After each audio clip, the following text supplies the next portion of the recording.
Bonjour à tous et merci pour votre participation, votre présence surtout. Aujourd'hui, je vais vous parler de la génération de contenu avec l'intelligence de qualité, l'intelligence artificielle, pour faire passer vos équipes à l'hybride ou bien passer à l'hybride vous-même si vous faites de la rédaction web. Donc, l'idée aujourd'hui, ça va être de vous montrer qu'on peut totalement travailler avec l'intelligence artificielle tout en se basant sur des compétences que l'on a en rédaction web SEO. Hop, j'essaie de passer des slides. Voilà, c'est bon. Alors, qui suis-je? Je suis Lucie Rondelet, je suis formatrice en rédaction web depuis 2018. J'ai commencé la rédaction web en 2012, donc ça commence à dater. Et je suis l'autrice du guide du rédacteur web SEO freelance chez Erol, du copywriting méthode et stratégie efficace chez Erol aussi, et de mon carnet de rédaction web chez Vuibert.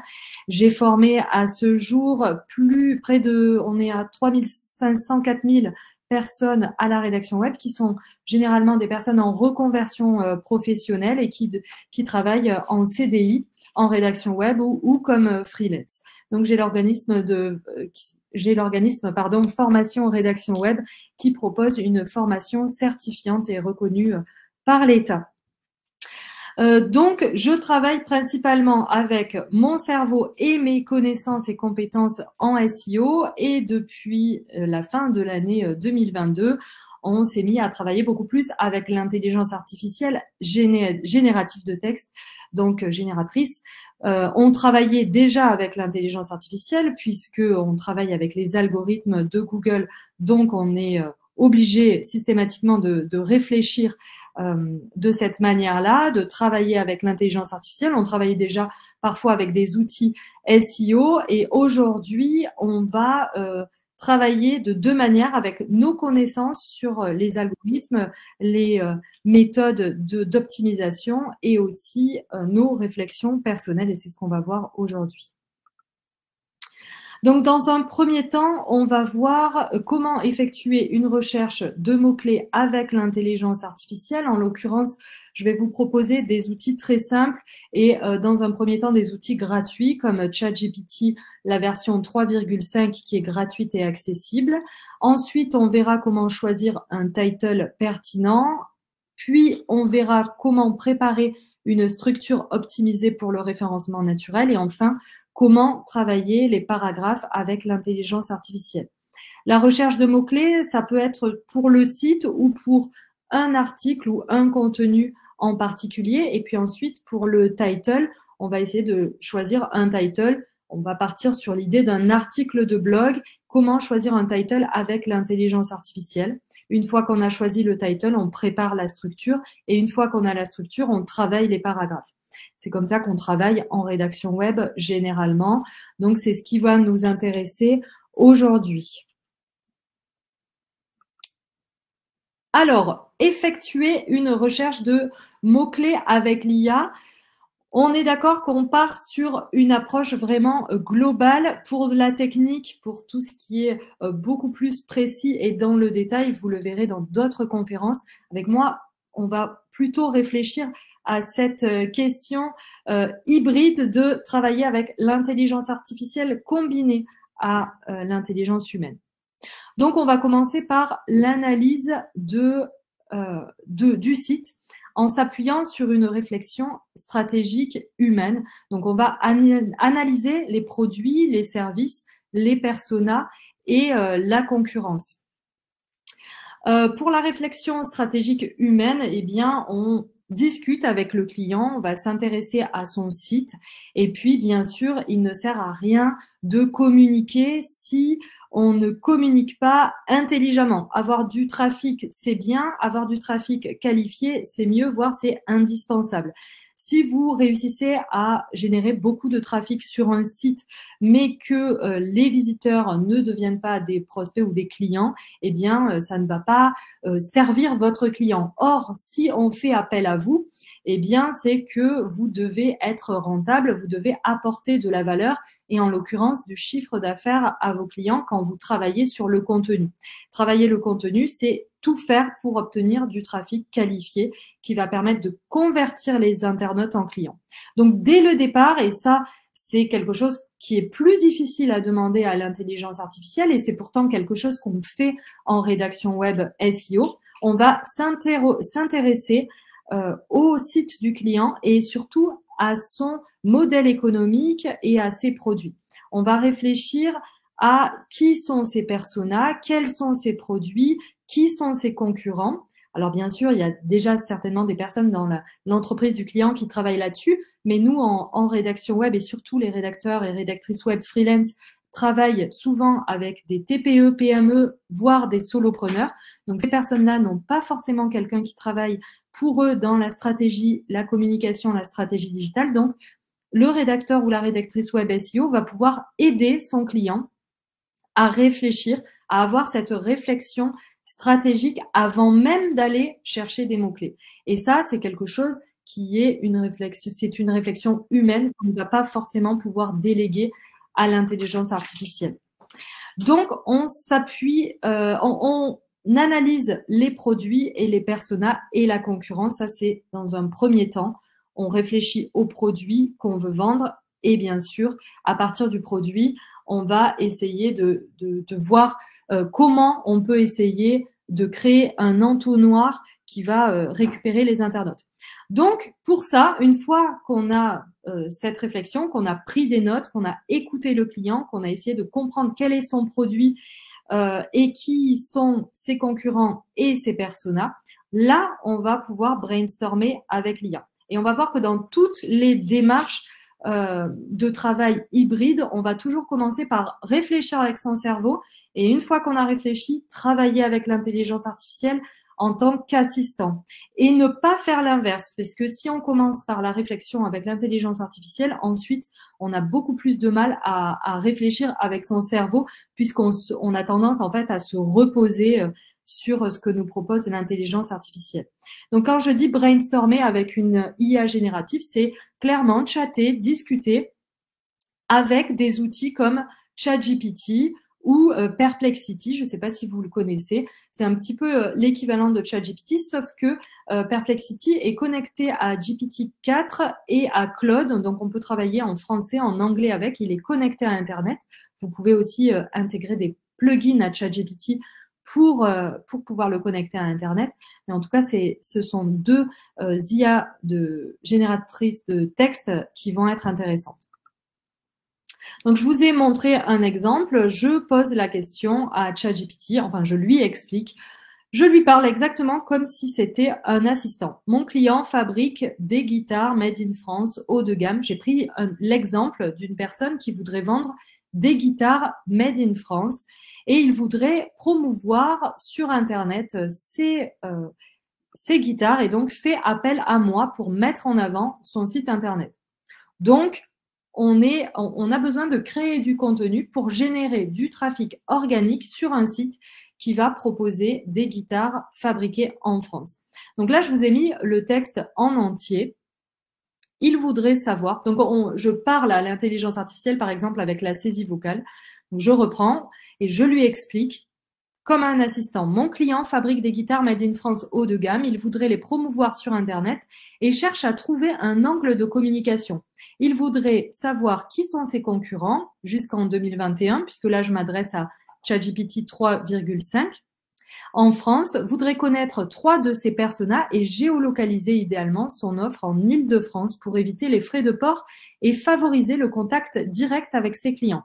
Sa boutique se trouve dans le 9e arrondissement de Paris, mais il voudrait aussi vendre en ligne et se faire connaître sur le web. Peux-tu me donner des idées de communication pour son site web, idées de mots-clés, profil de persona, etc. Donc là, on voit qu'il y a eu une discussion avec le client, une réflexion humaine sur le contexte. Et à partir de tous les éléments qu'on a récupérés, on va brainstormer avec l'IA pour voir un petit peu ce qu'elle nous propose avant même de faire cette recherche de mots-clés. Donc là, on a l'intelligence artificielle qui nous fait une recherche donc de concurrence à partir et qui nous propose des outils. Et puis, elle va nous parler des personas, le passionné de musique, l'amateur de collection ou le guitariste en herbe.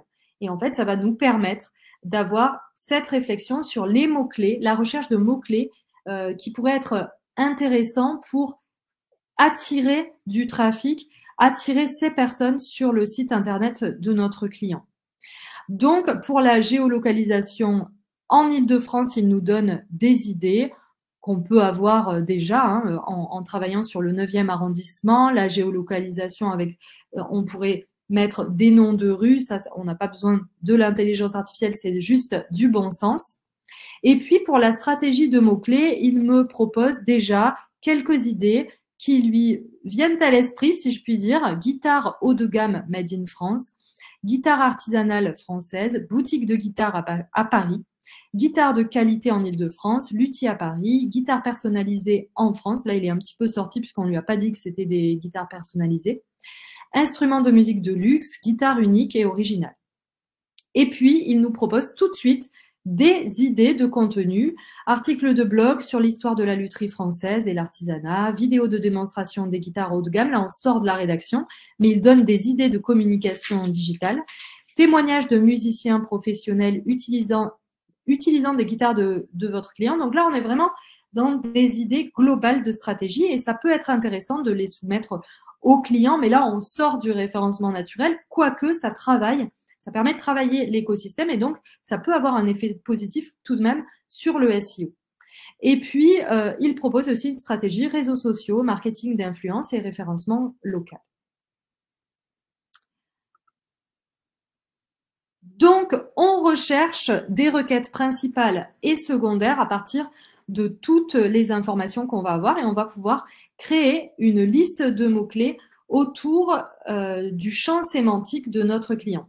Donc là, on va rechercher des requêtes principales et secondaires. Donc les requêtes principales vont nous servir à choisir peut-être des titles et ensuite travailler les H2 qui travaillent pour travailler la structure des articles. Et puis, on va aussi chercher des mots-clés autour du champ sémantique déjà du site web et du contenu du client, de sa thématique principale, et ça va nous permettre d'avancer. Donc, peux-tu m'aider? Je retourne sur ChatGPT par exemple, je vous montrerai d'autres outils après. Peux-tu maintenant m'aider à trouver des requêtes clés intéressantes? J'ai besoin de requêtes principales et de requêtes secondaires. J'ai aussi besoin d'une trentaine de mots-clés relatifs au champ sémantique de l'activité de mon client. Là, je vous rappelle qu'avant, il faut que vous ayez le réflexe de rechercher avec votre cerveau avant d'aller faire cette recherche de mots-clés sur l'intelligence avec l'intelligence artificielle pour pouvoir compléter. Pourquoi? Parce que si vous demandez à l'intelligence artificielle de vous fournir une liste de mots-clés, elle va vous fournir une liste qui sera la même que celle qu'elle donnerait à votre client s'il posait la même question. Donc, c'est très important que vous apportiez vos propres connaissances et vos réflexes et vos connaissances en rédaction web SEO avant même de poser la question à l'intelligence artificielle pour pouvoir compléter et créer quelque chose de vraiment original, authentique et hybride. Ici, ChatGPT nous propose guitare haut de gamme made in France, guitare artisanale française, fabricant de guitares en France, lutherie française, etc. Donc ça, ce sont les requêtes principales. Et en requête secondaire, il me propose où acheter des guitares françaises haut de gamme, conseils pour choisir une guitare en bois française, comparaison entre guitares françaises et étrangères, histoire de la lutherie en France, et on retrouve des propositions qu'il nous avait déjà fait. Et quand je lui demande une liste de mots-clés relatifs au champ sémantique de l'activité du client, qui est la fabrication de guitares en bois made in France, là, il va me proposer une liste, donc luthier, lutherie, bois de lutherie, guitare artisanale, vernissage, finition. Donc, on a tout le champ sémantique qui va nous permettre d'aider les algorithmes des moteurs de recherche à comprendre de quoi la thématique principale du site de notre client, et c'est ça qui va participer au bon référencement du site. Une fois qu'on a fait tout ce travail, bien sûr, on a pris des notes, on a mis de côté, donc on a copié-collé tout ce que nous a proposé l'intelligence artificielle, on a complété tout ça avec nos propres idées, nos propres connaissances et pourquoi pas, idéalement, la conversation qu'on a eue avec le client. Et puis, on a aussi géolocalisé puisque là, l'intelligence artificielle ne nous a pas proposé de géolocalisation. On aurait pu lui demander aussi du vocabulaire autour de Paris et du 9e arrondissement pour essayer vraiment de géolocaliser et de booster le référencement sur Paris, l'Île-de-France. Donc, une fois qu'on a fait tout ce travail, qu'on a bien pris des notes, on va pouvoir choisir un title pertinent et encore une fois, s'inspirer de l'intelligence artificielle pour aller chercher ce title. Donc, on va récupérer les requêtes clés qui nous semblent les plus intéressantes. Et là, j'ai utilisé l'outil SEMJ puisque l'équipe SEMJ a eu la gentillesse de me présenter l'outil que j'ai trouvé intéressant pour justement pour ce côté hybride. Donc, je leur ai demandé de ressortir les mots-clés autour de guitares fabriquées en France. Et là, ça nous a sorti Lag, qui est la marque certainement la plus vendue, avec 8, je vois pas bien, 8,8, donc 8800 recherches sur Google. On a luthier guitare française qui arrive en 3e position, mais quand même avec 10 fois moins de recherches. Donc là, on voit que ce sont des réponses différentes de ChatGPT et qui se basent sur les recherches sur Google actualisées. Donc, on n'aurait pas forcément eu l'idée avec ChatGPT de parler de la marque Lag. Alors, si on fabrique des guitares qui sont made in France, on va pas être sur Lag, donc il va falloir peut-être justement proposer des articles qui vont parler de la différence entre des guitares de marque et des guitares qui vont être fabriquées par un luthier pour essayer d'attirer du trafic peut-être sur la marque Lag et essayer de créer des comparatifs, par exemple. Donc, à partir de ces mots-clés, on va pouvoir avoir de nouvelles idées de contenu et finalement, ça va compléter l'intelligence artificielle, l'intelligence humaine, la recherche sur ChatGPT et le travail sur SEMJ qui va être finalement encore plus concret, qui va nous apporter des éléments concrets puisque là, on a le nombre de recherches mensuelles sur Google. À partir de là, on va récupérer les requêtes qui sont les plus intéressantes. On va pouvoir, avec l'outil, regarder la concurrence sur le tableau de bord.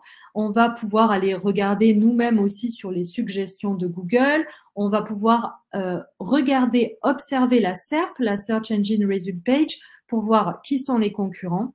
Et on va s'appuyer sur la méthode AIDA, que vous connaissez peut-être, qui est une méthode d'acquisition de trafic d'inbound marketing qui est très importante et intéressante, à savoir, donc c'est l'acronyme de acquisition, intérêt, désir, action. Donc dans un premier temps, on va essayer d'acquérir du trafic en attirant l'attention des prospects. Une fois qu'on a leur attention, on va susciter l'intérêt en parlant un petit peu plus précisément des produits. Dans un troisième temps, donc, l'avant-dernier anneau qui est bleu, ça va être l'intérêt. Donc, on va susciter vraiment, le désir. Le bleu, c'est le désir. Donc là, une fois qu'il y a l'intérêt, on va susciter vraiment le désir pour le produit. Et ensuite, dernier anneau en bas, le violet, on va essayer de faire passer les gens à l'action avec des call to action, des ajouter au panier, des boutons qui vont permettre vraiment aux prospects de devenir clients. Donc, cette méthode AIDA permet d'acquérir du trafic en inbound marketing, c'est-à-dire que on ne va pas créer immédiatement un tunnel de vente pour essayer de tirer des personnes vers notre produit par de la publicité payante et active. Ici, on va créer du contenu, générer du contenu pour essayer d'obtenir un maximum de trafic organique et on va faire glisser les internautes dans ce tunnel, dans cet entonnoir AIDA pour obtenir du trafic qualifié en permanence.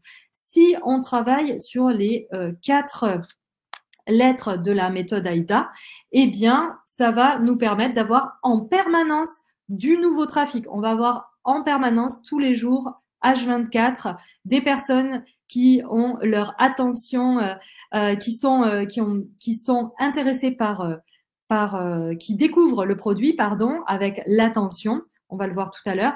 Et puis, on a toujours des internautes et des prospects qui sont à tous les stades de la méthode AIDA. Et c'est ça qui est intéressant en SEO, c'est que ça crée du trafic en permanence. Et en permanence, on a des personnes à toutes les strates de la méthode AIDA et donc qui sont en train de descendre dans l'entonnoir de vente. C'est de l'inbound marketing. C'est ce que tout le monde veut acquérir en SEO, puisque ça permet en permanence d'acquérir du trafic sans forcément avoir besoin de faire de trafic payant.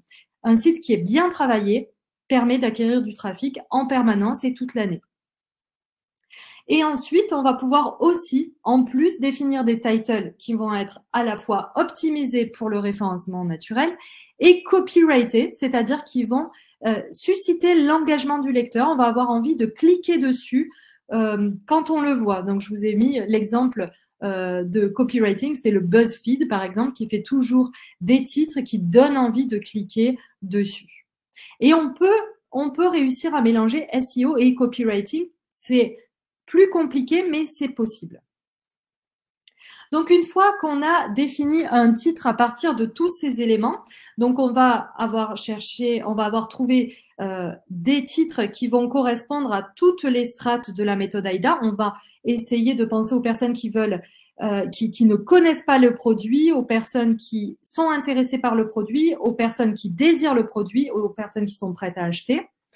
Une fois qu'on a trouvé nos titres, on va commencer à travailler une structure optimisée pour le référencement naturel en travaillant les sous-titres et en réfléchissant en amont au contenu qu'on va mettre dans les paragraphes. Donc, la première chose à faire, c'est de reprendre le title puisqu'on ne peut pas travailler une structure sans avoir un title. Le title est la base du SEO et de la rédaction de la structure puisque c'est lui qui va donner le ton. J'enfonce peut-être des portes ouvertes, mais je m'adresse ici aux débutants s'il y en a parmi vous. Le title est le titre qui apparaît dans la Search Engine Result Page, donc la page de résultats. Vous savez, les titres qui sont en bleu sur Google et lorsqu'on clique dessus, ils passent en violet. Ça, c'est le title. Donc, le title est l'un des éléments les plus importants en SEO quand on parle de contenu écrit, puisque c'est celui qui va apparaître dans la SERP dans la plupart des cas. Parfois, on peut avoir un autre title qui apparaît, enfin, ça peut être remplacé par un H1, mais c'est assez rare. Et puis, surtout, c'est ce title qui va être utilisé par les robots des algorithmes pour savoir de quoi parle votre page, principalement. C'est l'élément le plus important. Donc, il faut que ce soit très clair. Ensuite, vous allez travailler la structure puisque les robots des algorithmes vont crawler la page et votre site web de manière générale pour essayer de comprendre ce qui se passe. Donc, vous allez avoir, on appelle ça crawler, mais c'est un scan de votre structure, justement. Donc, on voit parfois des sites qui ont comme title « Bonjour et bienvenue ». Vous imaginez bien que si vous mettez « Bonjour et bienvenue » en title, eh bien, alors que vous avez par exemple un site qui propose des guitares made in France, eh bien, ce sera très difficile pour les robots des algorithmes de savoir où placer votre article qui s'intitule « Bonjour et bienvenue » puisqu'il n'y a aucun élément sur ce que vous faites. Alors, même si vous travaillez les paragraphes, ce sera difficile quand même pour les algorithmes de comprendre ce dont vous voulez parler si vous n'avez pas de structure propre. Donc, on va reprendre les requêtes secondaires et le champ sémantique pour travailler cette structure et faire en sorte qu'elle soit suffisamment propre pour que les algorithmes des moteurs de recherche comprennent vraiment et facilement de quoi il s'agit. Donc, on va piloter l'intelligence artificielle pour obtenir une structure intéressante, c'est-à-dire plusieurs H2. Ici, je suis repartie sur SEMJ et j'ai demandé une idée de structure avec toujours pour thématique principale les guitares made in France. Et donc, SEMJ m'a proposé « Découvrez les meilleures guitares françaises 2023 ». Bon, là, on voit qu'il manque un mot. Les marques emblématiques de guitares en France, qui va nous permettre de parler de Lag, qui avait vraiment le volume de recherche le plus important. Focus sur la marque LAG, le rôle du luthier dans la fabrication de guitares, boutique spécialisée dans les guitares françaises, guitare électrique fabriquée en France, guitare classique, une tradition française, Prodip Guitars, une marque française à découvrir, Ligeri, une marque française innovante, comment choisir sa guitare selon son niveau musical, la place des guitares françaises dans le monde de la musique, la fabrication sur mesure de guitares en France. Ici, on voit que l'intelligence artificielle nous propose un plan de contenu qui serait intéressant pour les algorithmes. Et d'accord, on en prend bonne note, mais en tant que rédacteur ou rédactrice web, on va se rendre compte qu'il y a plusieurs petits soucis, petites choses à revoir. Et c'est là que l'hybride est intéressant. Découvrez les meilleures guitares françaises en 2003. Déjà, il faut ajouter en 2023. Et on voit qu'on est en fin d'année, donc peut-être que ce n'est pas forcément intéressant de travailler sur 2023, mais peut-être qu'on pourrait anticiper, travailler sur 2024, déjà première chose. Ensuite, les marques emblématiques de guitare en France. Alors, si on part là-dessus, il faut avoir une réflexion globale. Si on part sur les marques emblématiques de guitare en France, ça veut dire qu'on va peut-être attirer l'attention, mais est-ce que ce contenu serait pertinent pour mon client qui vend des guitares made in France? Alors, si c'est lui qui les fabrique, ça ne va pas forcément être intéressant de partager ce contenu-là. Par contre, si les revendeurs de marques de guitares françaises, là, ça peut être intéressant. Donc, vraiment, on va avoir cette réflexion pour travailler une structure et on ne va pas bêtement suivre les conseils de l'intelligence artificielle qui nous donne des idées à partir des recherches qui sont faites sur Internet, mais qui ne vont pas forcément servir le trafic intelligent et qualifié de mon client. C'est pareil avec focus sur la marque française LAG. Oui, ça va nous permettre d'acquérir du trafic, mais est-ce intéressant et nécessaire à partir du moment où mon client ne vend pas la marque LAG? Ça peut être intéressant si on a prévu dans le texte de parler de la marque LAG et d'expliquer les différences avec d'autres marques ou la marque de notre client et essayer de valoriser la marque de notre client. Donc, on attire l'attention avec LAG, A de AIDA, et on dirige vers le contenu de notre client. Tout ça, on voit que l'intelligence artificielle, c'est plus difficile à déléguer. Cette réflexion stratégique est difficile à déléguer à l'intelligence artificielle. Donc, on a besoin de cette réflexion nous-mêmes. On peut partager notre réflexion stratégique en chattant avec l'intelligence artificielle, mais elle ne va pas toute seule avoir cette idée-là. Le rôle du luthier dans la fabrication de guitares, etc. Donc, il nous a proposé plusieurs H2, qu'on va pouvoir développer en travaillant les paragraphes. Donc, ensuite, travailler les paragraphes, justement, on va se concentrer sur l'apport de valeur. Alors, sur la slide précédente, on a vu qu'on peut travailler avec l'intelligence artificielle pour chercher des idées de structure et on va les nettoyer. On a vu sur la slide précédente aussi pour, excusez-moi, je reviens juste pour montrer les erreurs de typographie qui sont vite vues par des rédacteurs web professionnels. Hein. En France, on met par exemple une espace entre le dernier mot et le point d'interrogation. Donc, il va y avoir des petites retouches comme ça qui sont importantes et qui font la différence. Hein. La structure, il faut qu'elle soit réfléchie. Il faut éviter les fautes de français et les fautes de typographie pour remettre un article vraiment propre.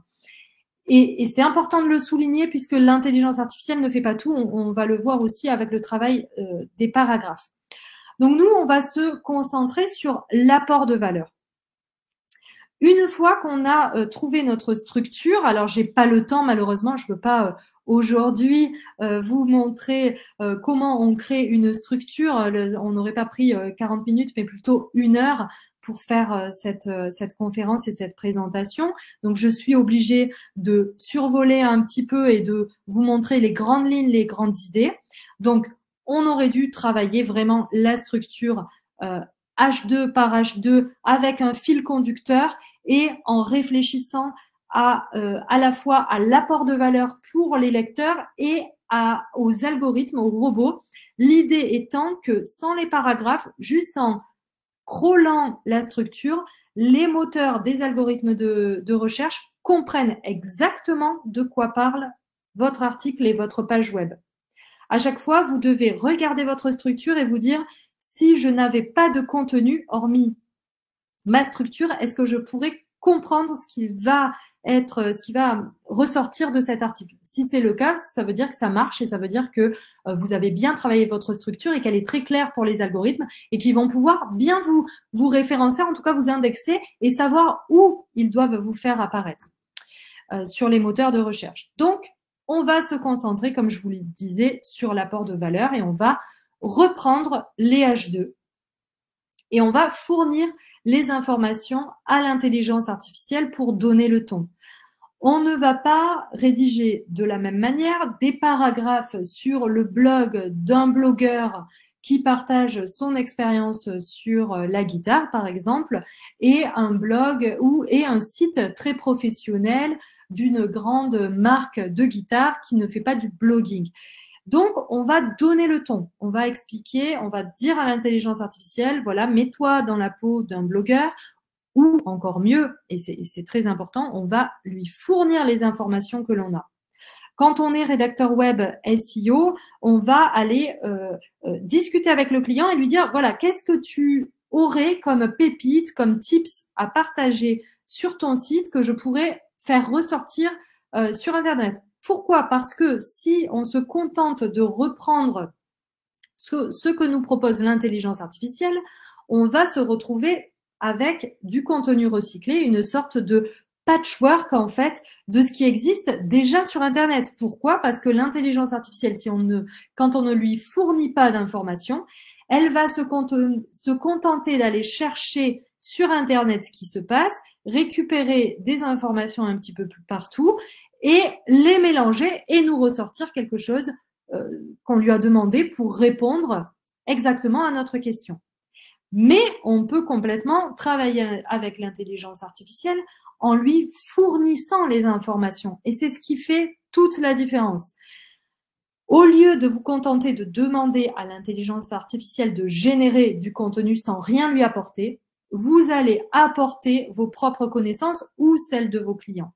Si vous avez un site internet pour vous-même et que vous voulez faire du SEO pour vous-même, vous allez chatter avec l'intelligence artificielle et lui envoyer toutes les informations que vous avez dans votre tête et votre expérience. Et vous allez lui demander de transformer tout ça en articles optimisés.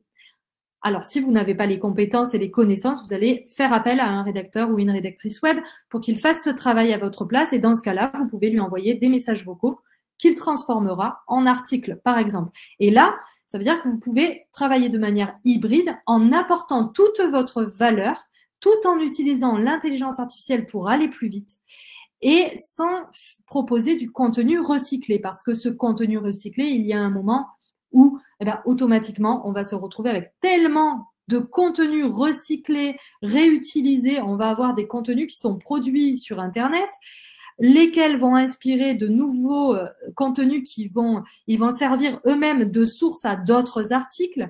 Et en fait, ça va se déliter. C'est comme une terre qu'on va utiliser, qu'on va exploiter et où au bout d'un moment, il n'y a plus de fertilisants. Donc nous, quand on crée du contenu, et c'est ce que j'insiste avec ça auprès de mes élèves en rédaction web SEO, on va tout faire pour apporter de la valeur.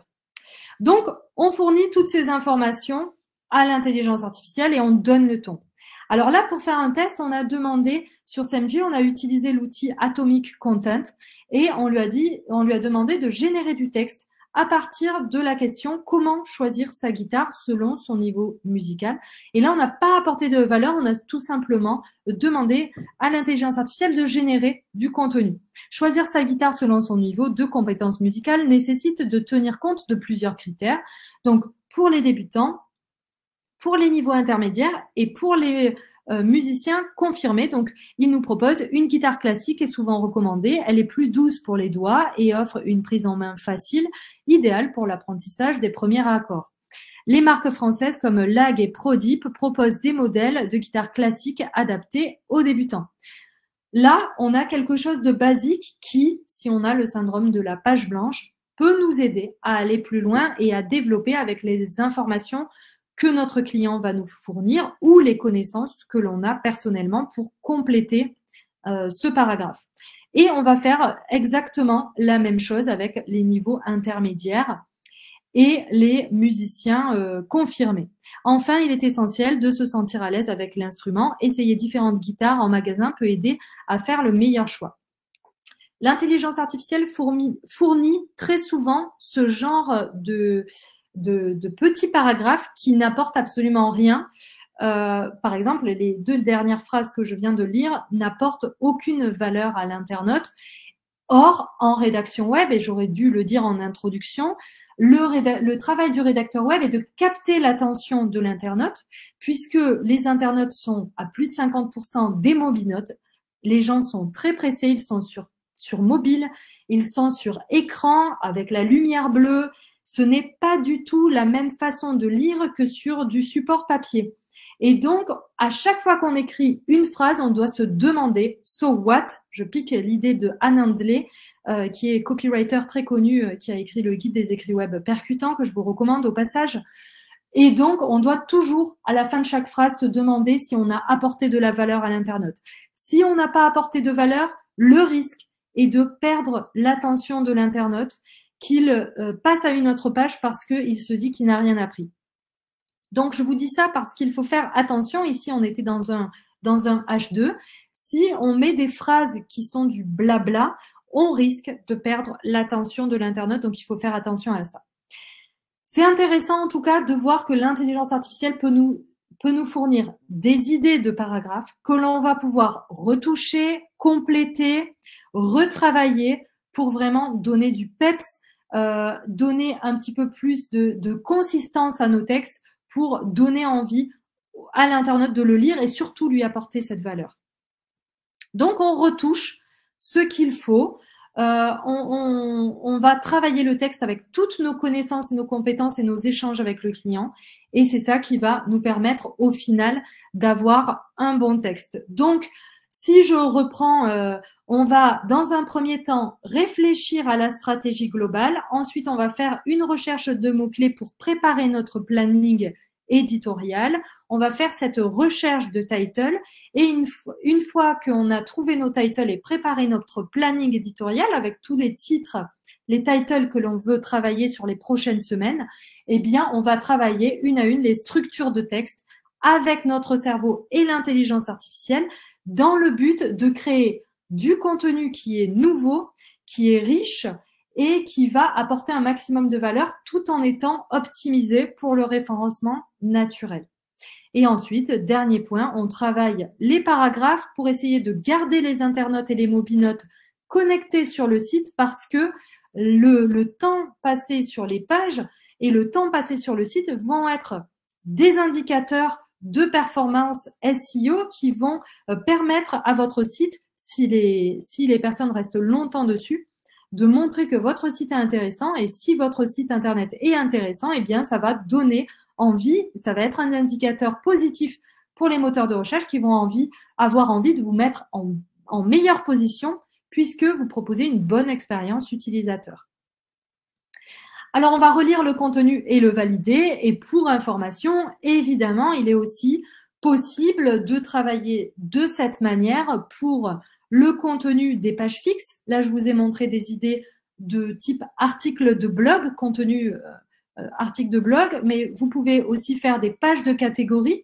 Si vous avez un site e-commerce, vous allez pouvoir, avec l'intelligence artificielle et humaine, préparer ces pages de catégorie. Attention pour les sites e-commerce, si vous générez automatiquement du contenu, vous avez toujours ce risque de créer du contenu recyclé qui va être finalement du contenu dupliqué, juste mélangé, recyclé d'autres sites e-commerce qui font la même chose que vous. Donc, pensez toujours à apporter de la valeur. Sur le long terme, ce sera valorisé par les algorithmes des moteurs de recherche. Vous pouvez aussi générer des fiches de produits copyrightées grâce à l'intelligence artificielle. Et là, on n'a pas forcément besoin de faire de SEO puisque généralement, les fiches produits on ne travaille pas forcément, on ne perd pas trop de temps dessus puisqu'il y a très peu de texte. Il vaut mieux travailler sur le reste du site. Et puis aussi, vous allez pouvoir vous amuser à travailler, par exemple, le storytelling, donc la page à propos de votre site internet. Voilà, je vois que tu reviens. Donc, nous arrivons. Merci à tous pour votre attention et votre patience, puisque je vois que vous êtes restés nombreux. Quel sens du timing, Lucie, tu as fini exactement dans les temps, à la minute près, c'est assez incroyable. Là, pour le coup, pour avoir animé des webinaires, j'y arrive pas, moi, perso. Donc vraiment, un très, très grand bravo pour ce webinaire. J'ai tout suivi, c'était passionnant. J'ai vu que l'audience a l'air d'avoir beaucoup apprécié. On a beaucoup de questions, on va prendre 10 minutes, hein, du coup, pour y répondre. Je les ai classées par vote, là, du coup. On en a une qui a plus de 70 votes, donc elle va être super intéressante. Et là, voilà. Plusieurs conférences ont montré un déréférencement des contenus co-créés avec l'intelligence artificielle après plusieurs mois de présence dans les SERP. Quel retour statistique as-tu en termes de timing et de ranking? Ça nous vient d'Angèle Kenyek-Langlo. Alors, moi, je forme des rédacteurs web SEO, mais je ne travaille pas le SEO technique pour des clients. Donc, je ne peux pas répondre malheureusement à cette question. Je ne sais pas si toi, tu as une réponse là-dessus. Non, personne, je n'en ai pas. C'était pour savoir si toi, tu avais constaté quelque chose par rapport à ça, mais c'est pas grave. Il vaut mieux ne pas répondre que de répondre à côté de la plaque. En tout cas, nous, comme on crée du contenu qui jusqu'à présent a été 100% du contenu humain, sur mes sites internet, je ne peux pas, je peux pas partager mon expérience puisque nous, on crée du contenu 100% humain sur nos sites. Voilà. Et si vous avez ce type de questions, n'hésitez pas à contacter les équipes de CMJ et il y aura peut-être quelqu'un qui pourra vous répondre, des chefs de projet SEO chez CMJ. Donc voilà, on a terminé de répondre à celle-là. On en a une. Les mots-clés par l'intelligence artificielle sont-ils forcément les mots-clés recherchés par les internautes? Alors, les mots-clés proposés par l'intelligence artificielle sont-ils forcément les mots-clés? Alors, c'est ça qui est intéressant avec l'intelligence humaine, c'est que vous allez avoir des tendances qui apparaissent avec un petit peu de retard dans les outils, puisque quand vous avez une mode qui arrive, je donne souvent l'exemple de formation en rédaction web. Quand j'ai commencé mon blog en 2017, je n'avais aucune concurrence. D'ailleurs, j'ai pu acheter le nom de domaine formation en rédaction web et c'était quelque chose qui était très rare. Et il y avait moins de 10 recherches sur formation en rédaction web quand j'ai commencé.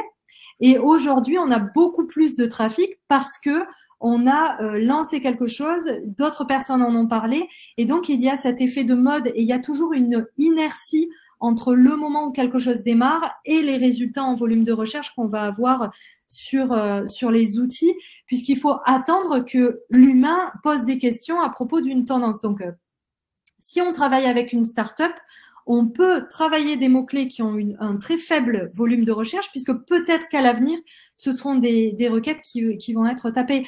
Et on a toujours 15% tous les jours de mots qui apparaissent, qui sont nouveaux, qui n'ont jamais été tapés sur Google. Donc, il faut vraiment aller taper dans la longue traîne et oser travailler des mots-clés qui ont un faible volume de recherche, parce qu'en les multipliant, on peut avoir des bons résultats sur le long terme. Est-ce que j'ai répondu à la question? Je pense que tu as répondu à la question. Il y avait pas mal de votes aussi. On a des votes, beaucoup de votes sur certaines questions, mais je pense que tu as bien répondu. Donc, on va passer à une question suivante.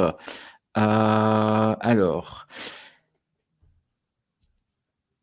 comment renforcer ces critères EAT dans ces articles avec l'intelligence artificielle? Est-ce que tu as la réponse à cette question? Alors, est-ce que tu peux me faire apparaître? Voilà, merci. Voilà, la Alors, comment renforcer ces critères dans les articles avec l'IA? Eh bien, peut-être en parlant des références que l'on a en autorité. On peut parler du fondateur, peut-être, essayer de travailler sur la biographie du fondateur, tout ce qu'il a fait. Après, utiliser tout le vocabulaire autour du témoignage, des avis clients, tout le champ sémantique autour de l'autorité, et de la confiance. Alors, pour travailler sur la confiance, parce que donc on a autorité, confiance, expertise, et le nouveau E, c'est l'expérience. Voilà, donc on va travailler sur tous les aspects en travaillant en fait le champ sémantique de l'EAT. Donc oui, c'est envisageable. C'est même plus que recommandé, hein. Oui, On peut utiliser l'IA, elle nous facilite le travail de rédaction et après derrière, elle nous libère du temps pour mettre des témoignages, de l'expérience, de l'expertise et c'est hyper important, c'est comme ça qu'on va se distinguer. exactement. Voilà, c'est très bonne question et du coup, voilà, on avait tous les deux la réponse. C'est plutôt pas mal de ce côté-là. Avez-vous des sites ou logiciels à conseiller pour détecter des sujets tendance à fort potentiel afin de pouvoir générer des articles grâce à l'IA avec pour objectif Google Discover. Ça, c'est un vaste sujet, Google Discover, surtout en ce moment, clin d'œil à tous ceux qui expérimentent les affres de Discover ces 2 dernières semaines. Alors, tu as Google Trends. Google Trend qui peut permettre d'aller voir les tendances en direct dans le monde et ça ben justement c'est en lien avec Google Discover donc moi je recommande vivement Google Trend. Je sais pas toi mais Ouais, totalement. Ça reste un outil fabuleux, souvent finalement assez méconnu en fait. Trend, on le recommande énormément dans l'utilisation pour la détection des saisonnalités. Petite astuce que j'aime bien partager et dédicace à mon collègue Charlie Bouzreau que vous allez retrouver dans 15 minutes et qui m'a appris ça. Quand vous utilisez Google Trend, filtrez bien sur les 5 dernières années pour avoir la globalité des tendances et éviter les effets temporels de type crise sanitaire, typiquement, qui vont vous flinguer la stat de tendance. Par contre, sur les 5 dernières années, vous avez la répétition en fait des tendances. oui, oui, et puis Google Trend est une intelligence artificielle, donc on peut encore une fois combiner le cerveau humain avec notre observation du monde, Google Trend, et à partir de là, essayer d'avoir des idées stratégiques de tendance en fonction du site qu'on veut travailler en fait. Donc c'est encore une très belle opportunité de montrer le travail de collaboration entre l'intelligence artificielle et l'humain. Tout à fait. Et tu fais bien de rappeler que l'IA, elle n'a pas débarqué en décembre 2022 avec ChatGPT. Hein. L'IA, elle est là depuis longtemps. Elle est là chez nous, chez SMJ. Elle est chez Google depuis très longtemps. Voilà. Le Donc, SEO, ça en est, hein, oui. complètement. Et en fait, c'est l'IA générative de texte qui est plutôt récente, en fait, en réalité. Et encore, hein, récente, non, elle a 10 ans, en fait, l'IA générative. Pour le grand C'est ça. public, c'est ça la C'est ça. différence. Et en chat, ouais. Exactement. Alors, j'ai une question qui est très intéressante ici. Je crois qu'il y a une coquille, Charlène. Bonjour, est-ce que Google aujourd'hui arrive à détecter les contenus rédigés par l'IA? Je pense que c'est pas Oui. redirigé par l'IA. Est-ce qu'il arrive à les détecter? C'est une bonne question, hein, tout le monde se la pose. Alors, la logique voudrait que oui, puisque lui-même lui-même a un outil pour générer de l'intelligence artificielle. Donc, à partir du moment où il connaît la recette, il peut reconnaître la recette. Enfin, tu partages. Totalement. Et totalement, je vous invite du coup le webinaire suivant sur la Search Generative Experience, il va vous parler de ça, par exemple. Hein. Donc, je ne sais pas s'il répondra à la question, mais en tout cas, il abordera ce sujet. Et après, oui, est-ce qu'il arrive à les détecter? Ça, les limites. En fait, c'est une question, elle est intéressante, mais après, la question, c'est qu'est-ce qu'il en fait, en fait, s'il arrive à le Oui. détecter. Et on sait que Google n'est pas contre l'IA. Oui, puisque sa priorité est d'apporter du contenu de valeur et de plaire aux internautes.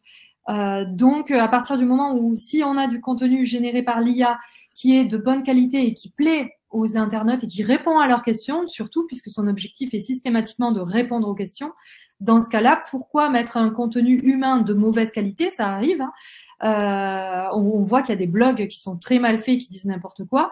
Alors, l'intelligence artificielle parfois dit n'importe quoi aussi, mais en tout cas, là, statistiquement, il peut choisir des contenus retravaillés ou avec l'intelligence artificielle et les mettre en avant à partir du moment où l'apport de valeur est intéressant, bien sûr. C'est exactement ça. Et pour les vieux de la vieille du SEO, on sait très bien qu'à certaines époques, on avait des contenus qui rankaient, qui étaient d'une médiocrité absolument phénoménale, qui étaient de bien moins bonne qualité que ce que l'IA peut proposer. Google n'aurait pas forcément intérêt à pénaliser ces contenus. Parfois, ils sont de bien meilleure qualité que certains contenus humains, il faut le dire.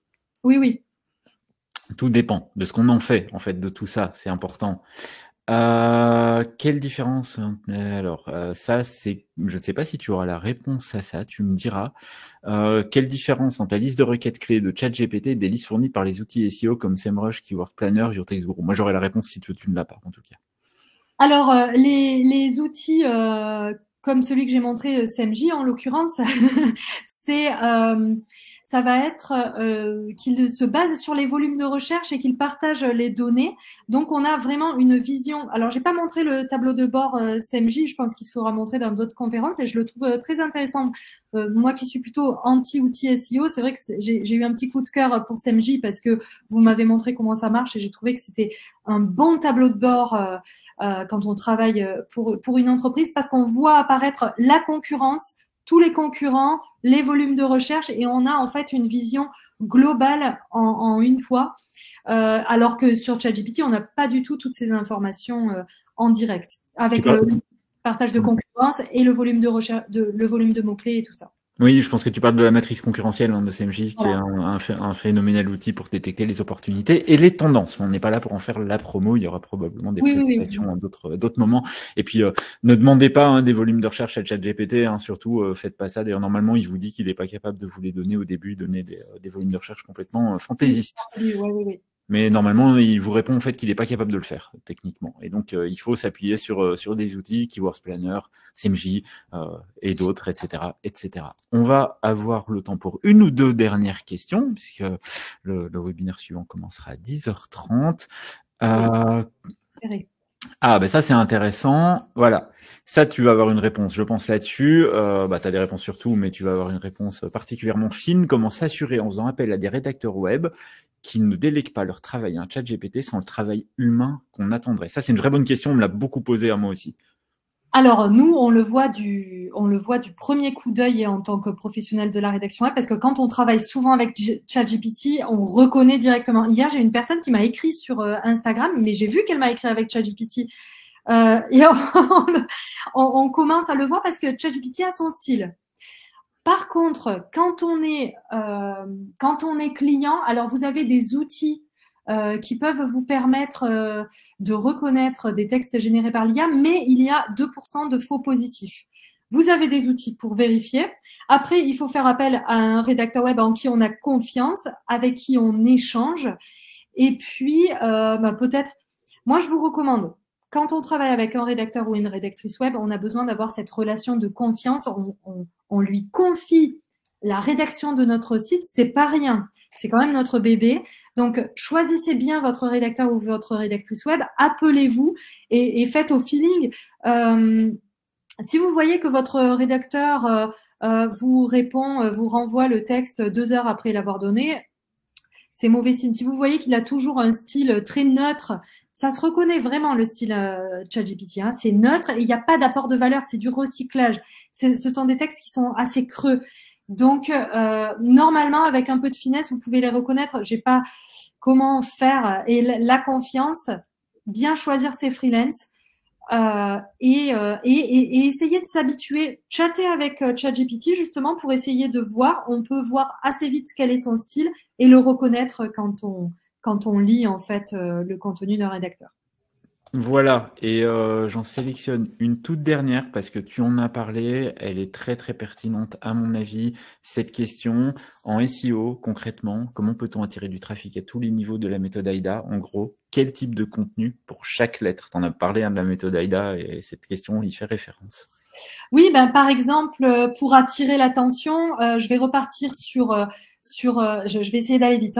Je repars sur mon idée de guitare française. Attirer l'attention, on va attirer l'attention des personnes qui ne savent pas encore qu'elles ont besoin d'une guitare. Donc, on va faire quel instrument facile à jouer. On va partir sur des idées de contenu comme ça. On va chercher des titles susceptibles d'attirer du trafic avec un gros volume de recherche et peu de concurrence sur comment commencer facilement d'un instrument. Par exemple, on sait que la guitare, on peut l'emporter partout, contrairement au piano, au sax, au machin. Donc, on va essayer d'attirer l'attention. Ensuite, l'intérêt, on va vraiment travailler sur tout ce qui est autour de l'intérêt de faire de la guitare. Donc, peut-être ce que je viens de dire, pouvoir emporter un instrument partout, etc. Le désir, ce qu'apporte le fait de jouer d'un instrument de musique, en l'occurrence la guitare, pourquoi jouer de la guitare, les bienfaits de jouer de la guitare, des choses comme ça. Et puis le désir, l'achat, l'action, acheter une guitare, blablabla. Donc à toutes les étapes, on va vraiment réfléchir, attirer l'attention, susciter l'intérêt, qu'est-ce qu'on peut faire. Et ça, c'est de l'intelligence humaine, mais on peut déléguer à l'intelligence artificielle en brainstormant avec un chat. Et après, une fois qu'on a les idées, on va soit faire tout seul, soit utiliser un outil pour essayer de trouver à partir de ces idées-là des titles pertinents et qui vont pouvoir nous générer du trafic en fonction du volume de recherche et de la concurrence. Et ce sera le mot de la fin. Donc voilà, grand merci Lucie pour ce webinaire très très enrichissant. Je pense que l'audience a beaucoup apprécié et tu as été très clair, tu m'as appris pas mal de petites choses et c'était vraiment très parlant. Tu as beaucoup de remerciements, c'est cool, c'est mérité, c'était vraiment très chouette. Donc, n'hésitez pas à me suivre sur LinkedIn et puis si vous avez besoin de former vos rédacteurs web, on a une formation certifiante pour les entreprises et si vous voulez devenir freelance, on a aussi une excellente formation en rédaction web pour travailler dans la rédaction web comme freelance. Voilà, n'hésitez pas à la suivre, aller sur son site, à lire ses bouquins, il y a beaucoup de choses à aller chercher là-dedans. Merci à vous, merci pour l'accueil. Ben, merci à toi. Et du coup, on va introduire la prochaine conférence. Ils sont prêts, mes collègues Jérémy et Charlet, ils sont là dans les locaux, ils sont taquets dans 5 minutes. Ça démarre, l'avenir du SEO s'appelle Google SGO, Search Generative Experience. On reste sur de l'IA. N'oubliez pas les dernières nouveautés de CMJ, bénéficier d'un workspace supplémentaire et du suivi de position, de l'AI plus content, d'Atomic Content, des nouvelles fonctionnalités de cocon sémantique. N'hésitez pas à poser des questions dans le chat par rapport à ça. On a des gens qui sont là pour répondre à toutes vos questions. Encore un énorme merci à toi, Lucie. Et du coup, je te dis à très bientôt. Je pense que tu vas aussi suivre quelques conférences. Donc, bon SEO Square 7 à tout le monde et au revoir à toutes et à tous et à tout à l'heure.